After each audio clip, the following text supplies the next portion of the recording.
जय महाराष्ट्र मित्रांनो, आपण बघणार आहोत आज जळगावमध्ये एक भयंकर रेल्वेचा अपघात झालेला आहे। 8 ते 9 जणांचा जागीच मृत्यू झालेला आहे, तर 40 ते 50 जण अजूनही जखमी आहेत।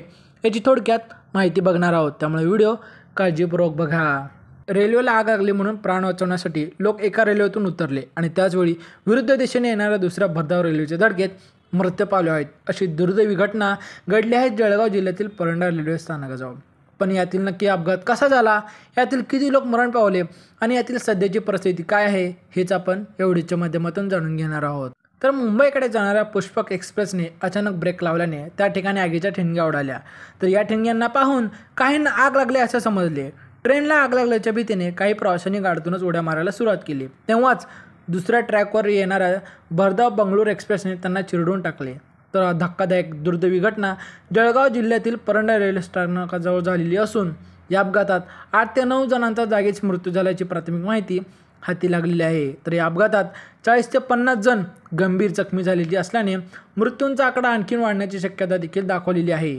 तर घटनास्थळी तातडीने बचाव कार्य सुरू करण्यात आलेलं असून जखमींवर रुग्णालयात उपचार सुरू आहेत।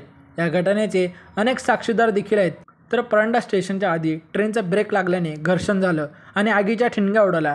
त्यावेळी ट्रेनला आग लागली असं लोकांना वाटलं आणि लोकांनी आपला जीव वाचवण्यासाठी ट्रेनच्या बाहेर उड्या मारायला सुरुवात केली। तेव्हा दुसरीकडून येणाऱ्या ट्रेनच्या खाली अनेक जण आले आणि मृत्यू पावले असं प्रत्यक्षदर्शकांनी सांगितलेलं आहे। या अपघातात 8 ते 9 जणांचा जागीच मृत्यू झाल्याची प्राथमिक माहिती हाती लागलेली आहे। तर या संदर्भात रेल्वे प्रशासनाकडून मदत घेतली जात असून जखमींवर उपचार सुरू केले जात आहेत। तर घटनास्थळी बचाव पथके पोहोचवली असून बचाव कार्याला सुरुवात करण्यात आलेली आहे। तर या रुग्णांवर उपचार करण्यासाठी 3 रुग्णालय देखील संच करण्यात आलेली आहेत असं जळगावच्या जिल्हाधिकाऱ्यांनी सांगितलेलं आहे।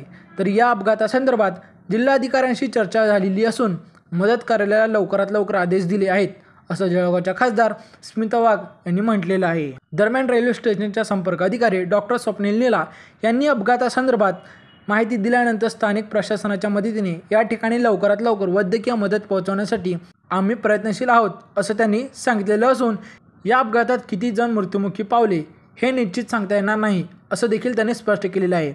तर मित्रांनो, हा व्हिडिओ तुम्हाला कसा वाटला कमेंटमध्ये नक्की सांगा। धन्यवाद।